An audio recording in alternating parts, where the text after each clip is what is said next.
Welcome to part 4 and our final part on this topic. I do want to say again, if you can't tell, I'm doing these all at one time because they're scripted in advance. I am not using my studio equipment, and so the sound might be a little blech. But it's okay. So long as you can hear what I'm saying, I'm totally down for the ride. So in this video, part 4, Roe v. Wade, we're going to answer the question, how can we reduce abortion rates without banning abortions entirely? This is an important question to answer because we've seen that banning things doesn't mean they won't happen. It just means that they somehow happen worsely than before. On one hand, people will seek out and perform their own terminations without a physician. It was before Roe v. Wade was even overturned that people were sharing really, really toxic ways to induce contractions. I would not recommend any of those just because if you see it on the internet, you probably shouldn't try it in real life. Let's just say that, I guess. I'm not a doctor, so I can't tell you not to do things, but yeah, don't listen to that. These people also can't go to a doctor should things go sideways. So if you're pro-life, you don't get to say if she dies, she deserves it. If somebody does try any of these methods, because can you see how that would be a little bit hypocritical? Just a little bit. On the other, more kids will now be forced to be born into situations that are not good for them. Again, a poor quality of life does not get canceled out by just being alive. That's sort of like the whole concept behind suicide, right? Like someone has a poor quality of life, whether it's through their emotional interpretation or their physical environment, and so they no longer want to be alive because their quality of life to them is not substantial to their being as a human. I do want to also say when I refer to child, I'm talking about a born child. So when I say a child will be forced to be born, it's because a child will exist. Prior to that, though, prior to birth, it's a fetus. That's just how it is. So here are 10 ways that we can reduce the rates of abortions while keeping them legal in all of the states. Number 1, comprehensive sexual education. Make it mandatory, okay? I don't want to hear about how your daughter skipped the class because you didn't sign the permission slip or whatever the case may be. Kids will learn that abstinence is the best method to avoid STDs and pregnancies, but they're also going to learn how to use contraceptives and protection to reduce the risk should they choose not to abstain. Because again, abstinence is not realistic. Sometimes sex is forced, and sometimes sex just happens because someone feels they are ready to make that decision. Obviously, this type of education should be age appropriate and continue kindergarten through 12th grade. Teaching students not only about sex in and of itself, but also healthy sexual expression and identification has shown significant improvements in overall reproductive health, as well as more individuals practicing safe sex. I cannot stress enough and why this should continue into senior year. The amount of men that don't understand that most vaginas have an odor. The amount of men that don't understand that vaginas are neither loose nor too tight, right? If it's too tight, you did something wrong, bucko, and you might want to back up and make sure that that person is legitimately wanting to engage in sexual intercourse with you. The amount of men that think that the more sexual partners have, the looser someone's vagina is going to be. Again, that's a fallacy and it doesn't make sense and it's rooted in misogyny. The amount of men that don't understand just anything, right? There's cis men, I'm talking in particular, that I've seen, oh, she smells, oh, she's loose. And it's like, that's not real. It's not real life. So yeah, it needs to be taught well beyond. Even my significant other, bless his heart, was playing with the dog. And she's a puppy. She just turned 1 or is turning 1. I think she just did. And she got her first period. And because he was playing with her, he was freaking out and was like, oh, did I do that? And I was like, that's how periods work, guy. They just show up. Part of me is hoping that he's joking, but at the same time, I corrected him on that. I shouldn't have had to, but I did. Number 2, pay more attention to sexual violence and work against it. So this seems like a given, but still over 40% of women in the United States have been sexually assaulted. 41.8% of women have been victimized by sexual violence, not including rape.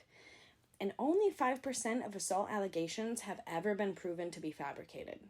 In 2019, 652,676 women were raped. That's more than 1 per minute. Like, you all know the song, 525,600 minutes. That's how you measure a year in the life. Right, so more women were being raped. More than 1 woman was being raped per minute on average in 2019. Only 20% of rapes are reported. So of that 652,676, that's only 20% estimated of all the rapes that occurred at that time. 70 women kill themselves every day due to sexual violence. The punishment for sexual assault does not bring justice either.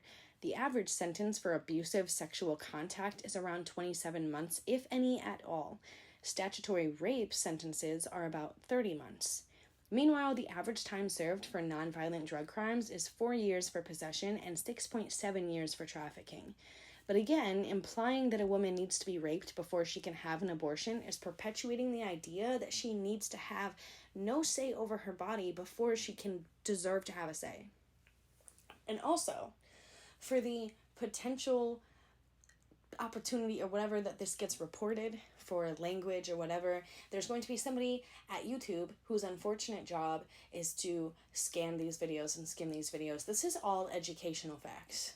So this is backed by peer-reviewed articles that are released to the public. Number 3, allow free or affordable access to contraceptives. Although they're not 100% accurate, the amount of people who simply can't afford contraceptives is one of the main reasons that people don't have any. Allowing access to contraceptives in school through mandated and qualified medical professionals is also vital for people engaging in sexual activity, but not being comfortable or safe enough for them to talk to their parents about it. Then that brings the question of, well, if they can't talk to me about it, they can't talk to anyone else about it, and they shouldn't be doing it. Maybe you don't offer an environment that your child feels safe enough to come to you. Maybe think about that. That's a different conversation for another day. Number 4, federal paid family leave. Maternity leave, paid paternity leave. Keyword paid. Other countries are doing this, why aren't we? Some people choose to have an abortion simply because of job security or finances. They can't afford to take even 6 weeks off of work to care for their child. And wait, don't y'all care about that child? Don't you care about that little precious baby that you're not going to care about in a few years? But you care about it now. And you think that it shouldn't be with, its parents during the most important moments of its life? Its first moments on this earth, you think it should be with a stranger who's completely off to them. Their scent is new, they're scary, they're different people, because that doesn't really seem like you care about babies. Moving on, universal health care, which would make preventing unwanted pregnancies that much more simple, because it means all people have access to the health services that they need when and where they need them without financial hardships. How would this reduce abortion? By allowing women access to health care, or people that can get pregnant, prenatal and postnatal care. If an individual gets pregnant and they already know that they will go into debt before the child is even born, even if they want that child, it would be better for them in that situation to have an abortion. If they knew that they would be covered financially and with insurance during this time, they wouldn't be forced to make that tough decision.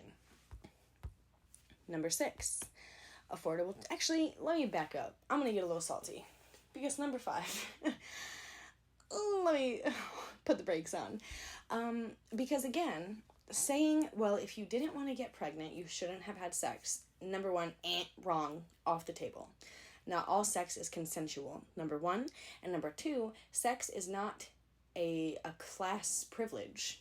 That's just not what it is. It's a natural thing that occurs, sometimes at random, sometimes on purpose, and sometimes not by choice. So saying that, you're immediately out of the conversation. Please go walk somewhere that I'm not gonna finish I'm not gonna finish that sentence. But anyway, saying that, you know, because even somebody that has a very well-off position would still have financial hardships, taking time off work or having to pay for childcare, which I'm going to get into in a second. I don't know how else to word this. You can't force somebody into a lower income bracket because now they have more financial responsibility and then blame them for falling into that income bracket. Like, it's not as easy to say, like, well, you got pregnant and you need more money, just make more money. This concept that all the money exists is fake and weird and rooted in capitalism and consumerism. The reserve is limited, guys. You know that, right? Like, we're in debt. This whole country is in debt. So no, you can't just make more money where it doesn't exist. All right, number 6, affordable childcare. Make it free, even. And this falls into the same financial hardships as I just talked about for universal health care. When people aren't paying $15,000 a year in childcare costs because they have to work, that is legitimately the average cost, then they can afford to have children. If you're going to force people to have kids, you need to foot the fucking bill. I said it, and I meant it. Number 7, quality prenatal and postnatal health care. A lot of people don't have access to good prenatal care and will often have spontaneous abortions because of that, otherwise known as a miscarriage, since again that sounds better for you, but it is called a spontaneous abortion. Often women have babies and they are forced back into the world immediately, especially the working world. The mortality rate for postnatal women is far too high to not want excellent postnatal care. Because again, you care about life. That's your concept. You are dying on this hill that is pro-life. And if you care about life, you should care about postnatal unaliving. Number 8, mental health support. Allocate money to mental health services. This will prevent matriarchal suicide. This will prevent infanticide.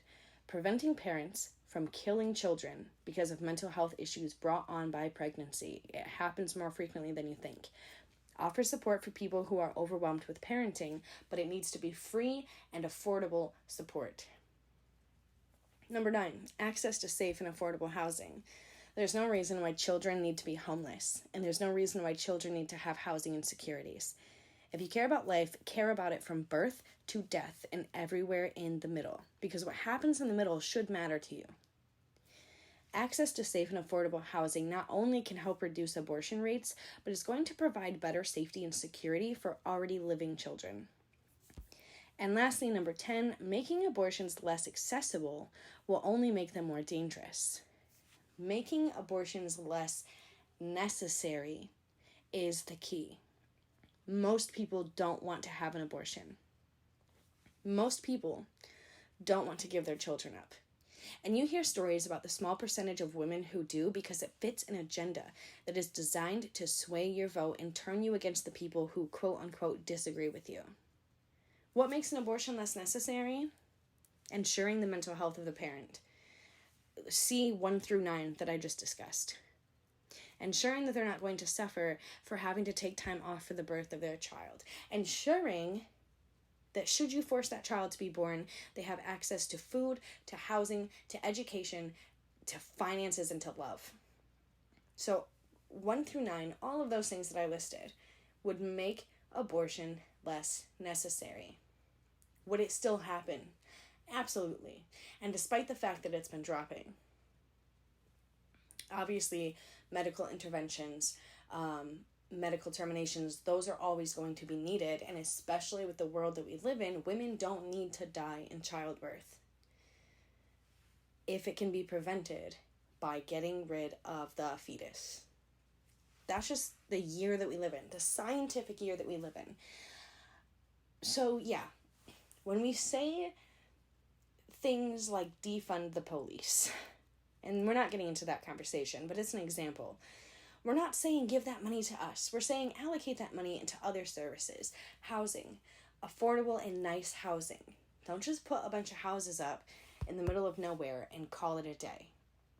Make sure that where you put a housing community, there's also equal transportation to and from school and to any sort of jobs that are in the area.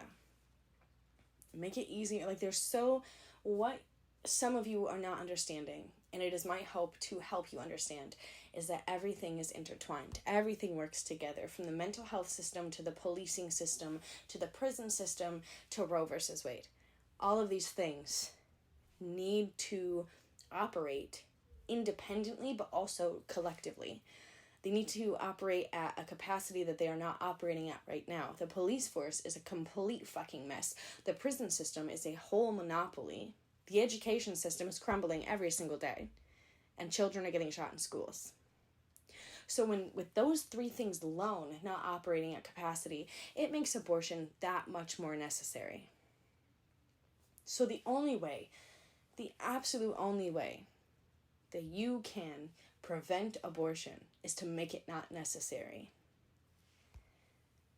Allocate some of your funds, your tax dollars, to going towards these things. There are actually, I know it's easier to say like, well, people can just get on food stamps. Usually people that are on food stamps are also part of, a collective community where they meet with someone who's typically a social worker or a government worker, and they help them find resources.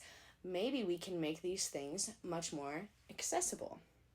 Maybe in every large city, in every small town, we can have a team of people who are dedicated to just helping with life skills and teaching people how to work and teaching people the benefits of working, teaching people the benefits of financial security, teaching people just all of these things.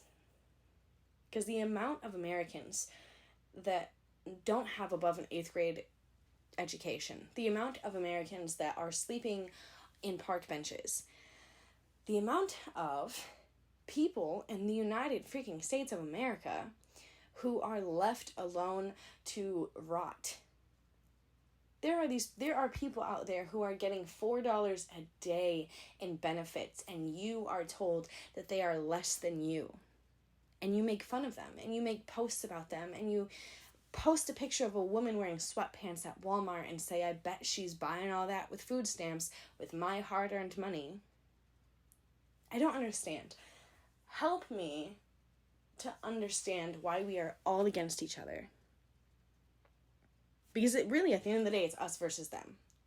It is us as a people against them as the government, as every force that is forcing us, essentially, to rely on them. For what? They're causing these arguments. They're causing this division between pro-life and pro-choice, between, pro-police and anti-police. They're causing these divisions by sharing with you exactly what they need to share with you to sway your opinion one way or the other. They're causing us to fight, and then they're laughing about it as they strip us of more of our freedoms and our rights. And it doesn't make sense. And so no, I am not going on this tangent to change your mind. I do not ever want someone to come to my face and say, yeah, you know what, abortion is cool. It is not cool.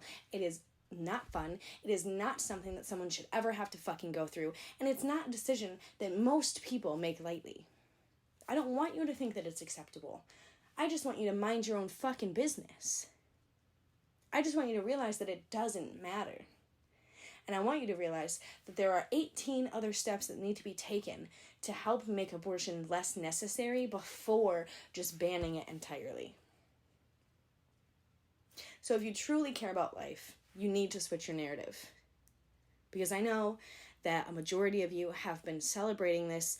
Again, you also post about how homeless people need to just try harder, or how a promiscuous woman deserves what might happen to her, or again, how people on Snap are worthless, or how your tax dollars are in no way going towards someone getting a free ride, which is laughable all on its own. If you care about life, then great, we all fucking do. But let's just start having a conversation on how quality of life matters just as much as the concept of being alive. Can we do that, please? Because I would love to have that conversation. Anyway, Desi might be next, or Desi was first and I am last. I don't know the order because we're not at that point yet. But thank you, now that I'm all riled up, for the day. I do hope to engage in conversation. I do hope that, you know, not again to sway your opinion, but that maybe you have a fresh perspective and you want to share it with us. As usual, all the important links are in the description, including our Diamond Art Club affiliate link, of which we get a small commission if you purchase using our link. Thank you very much. And you should, because it's a super fun activity that helps to promote patience and focus and attention to detail. Also, you can buy us a coffee. If you throw us $1, you get to tell us what to talk about next time or the time after that, depending on where you fall in the, buy us a coffee pyramid. That's a weird word too. It's not a pyramid. But anyway, so yeah, you can use our buy us a coffee link to buy us a coffee. If you hate us and you hate me and you want me to shut up for 30 consecutive days, you can send me $500 through that same link, and I will not talk or post on social media for 30 and a half days. Otherwise, any other link that was used as a source for the content in this video, or a link that might be important and further discuss more things that were discussed in this particular video, will also be in the description. Until next time, which may be next weekend or the weekend after, we'll see. Bye to all 12 of you. Hello, everyone. So this is going to be the last installment of our abortion series. We're just going to be talking about what we can do to actually prevent abortion and prevent unwanted pregnancies in a healthy way. So I've come to the conclusion that Roe is not what we need anymore. I don't want to fight to basically get it back. It already had its imperfections, and obviously so if it was able to be overturned in the first place. We need something completely new. We need to fight. We need to speak up. Coalition is what we need, and we need to fight for every day. And we need to get out and vote for people, not just for president, but for all of our government organizations. It is time to get politically active and make them feel our presence in that voting booth. I feel like we don't vote enough. As political as our generation is, I don't feel like we do enough in the community. And I definitely believe that it's hard in this day and age, especially when a lot of us are having to get two jobs, and having a two income household is almost a necessity at this point. And I understand that it's hard, but if we want things to change and we want to live in a better world, then we need to do the work. um there's plenty of things that we can do to help lower abortion rates as well as unwanted pregnancies in the first place. And increased access to contraceptives is one of the main things, along with access to safe abortions as well as comprehensive sex education. These are things that we see in other countries that have lower abortion rates than the United States. And these are things that we see in the states that don't ban abortion. And they have these not as good of an access, but better access to contraceptives as well as a decent sex education. We see lower rates of abortion in those areas as well. Um, we should have a paid maternity leave and maternity leave. Working parents deserve this. I mean, they're working parents. I feel like they deserve to have paid time off to spend with their child and not have to worry about bills if they are making the conscious decision to actually be a parent in the first place. The reason why I said that the sex education is not that great is, let's be real, it's not that great. Comprehend Comprehensive sex education is way more in depth than what they're teaching us now, and I feel like it was too many giggles, and I don't feel like the majority of the kids in my school learned anything. I remember doing Project No, which was mainly about drugs, I believe. I remember there was like kids in like a tent, and the kid was like, "Hey, you want to try this?" And they're like, "What is it?" And they're like, "It's snuff." And they're like, "What's snuff?" And they're like, it's chewing tobacco. It's real cool. And I'm just like, y'all nasty, because I would never anyways. But um it was a lot of giggles. It was very awkward. I don't feel like it was that comprehensive of sex education. And I can tell you right now, I don't believe that it was, because the only thing that I really took away from it was wear condoms and don't do drugs. And yeah, that was pretty much it. That was pretty much it. I really didn't know barely anything about my body as a whole. Um, and obviously, I can't speak for every single person that took the courses, but I was somebody that really loved school, honor roll every single semester, and still am. So if I didn't take anything away from it, I don't know. I mean, dang. And even when I took sex ed in middle school, it wasn't that. Oop, I don't know if I hope you guys can still hear me. Maybe it's just my headphones, but they are pretty much broken at this point. They got a short in them, and I can't. I can't. I can never hear anything. I'm so upset. I hope you guys can still hear me. You probably can, but I can't hear anything. So, anyways,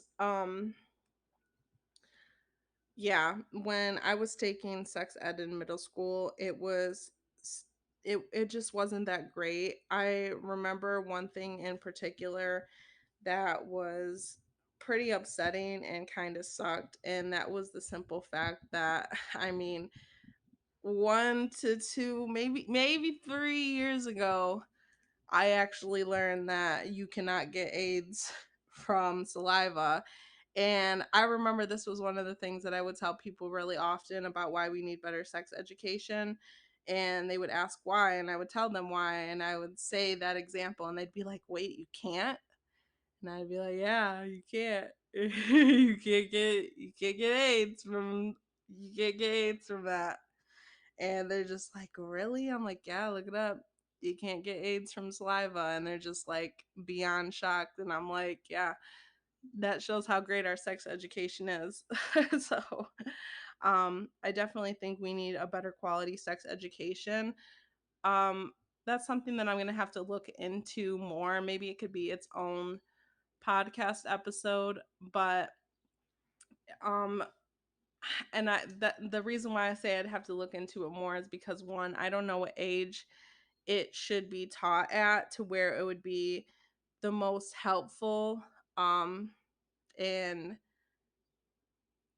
the most comprehensive and able to actually prevent what we are trying to prevent in the first place.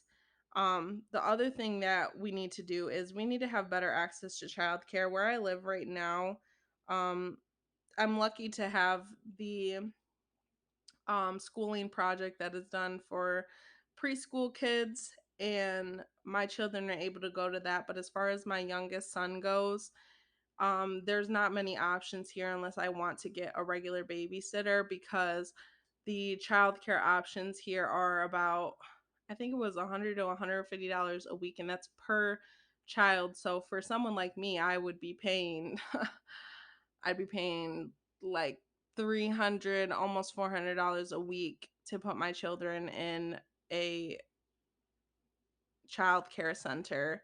Um, and that's just beyond expensive, considering the fact that that's per week and per child. So, better child care centers and having them be more affordable. I know there's a lot of options now, but again, with the area I'm in, there's not many options. And even when I was living in New York, there wasn't many options there as well.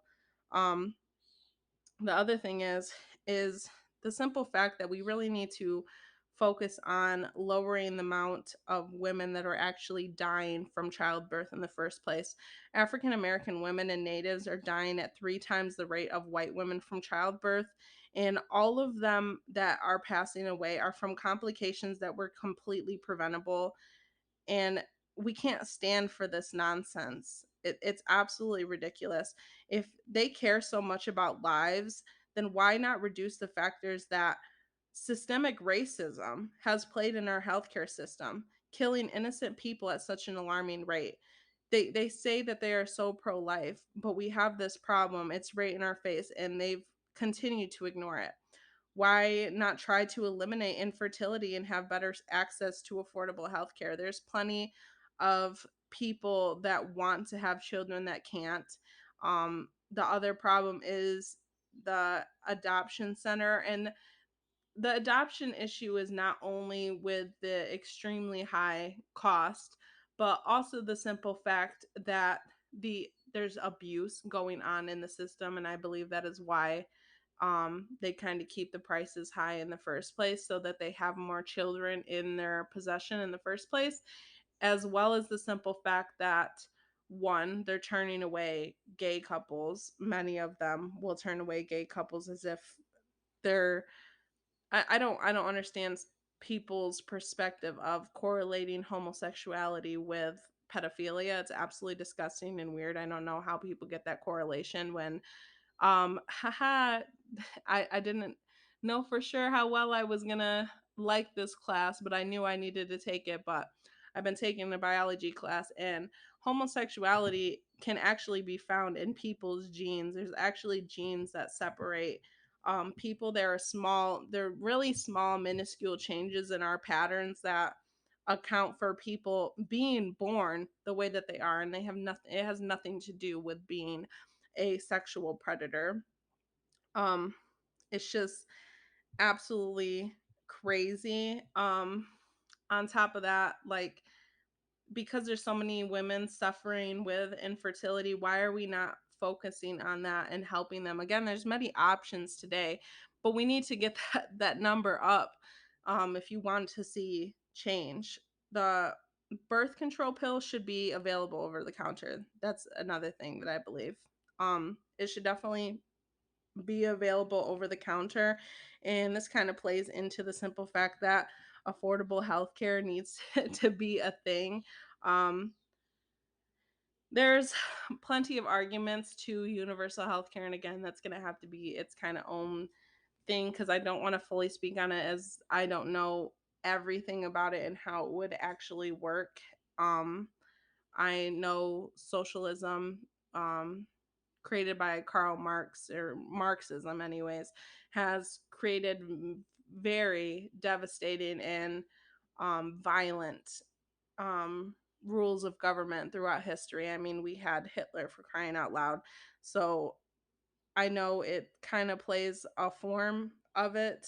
So I don't I don't know everything about universal health care, but I definitely do know that we need more affordable health care in general, especially for working Americans. Um it the abortion pill, as well as the birth control pill, should be available over the counter. Um it's just crazy that women have to travel and go to the lengths that they have to seek an abortion in the first place. And prior to states banning abortion, many of them had one in their entire state in the first place. So having better access to that would help a lot. um, these rights do not belong to the government. These are human rights, these are women's rights, these are people's rights, point blank, period. um Anyone with a uterus, anyone without a uterus, is going to be affected by these decisions. And these human rights need to be guaranteed in the Constitution. um and there's a lot of arguments of just use contraceptives. Well, now that choice may be off the table as well. And what about the women who can't use contraceptives because it makes their body react negatively? Pro life, but say no to abortion, yes to war, yes to the death penalty, yes to police brutality, saying that it barely exists, no universal health care, no prison reform, no adequate school funding, and no workers' rights. Just hard work and you'll do well, is what they always say. You're pro poor people, Pro-economic injustice is what drives abortion. Sex is seen as shameful and it makes people judgmental, and more important goals than to have a child, or there's basically that there's more important goals than to have a child.